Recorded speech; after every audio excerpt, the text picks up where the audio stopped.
Am I not supposed to swear? You can swear. Oh, okay. I just like, I'm generally one of those people who just gives zero fucks about everything. So like I write about like my mental illness a lot, and like one of the first few pieces I had out was about just like race and gender in the psych ward. So that like addresses it's a lot of like very taboo subjects all at once. Right.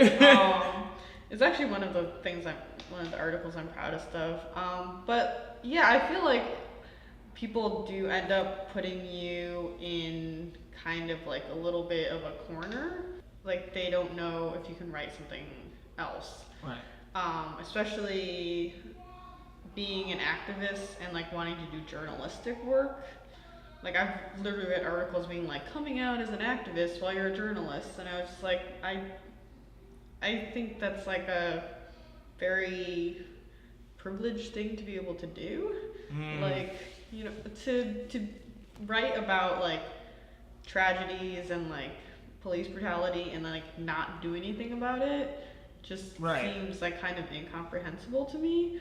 I can write like this fluff piece about like 5 things not to do in a relationship. It's just I happen to write like also 6 other things about like racism in America. Like I feel like people tend to like box you in and think of you as like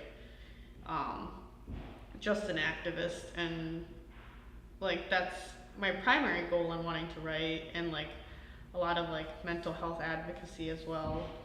But it would just I think people do tend to like brush you off and being like, okay, she's just that like she's that Black Lives Matter girl. Yeah, wacko leftist, yeah, Black Lives Matter chick, like we'll find someone else. Right.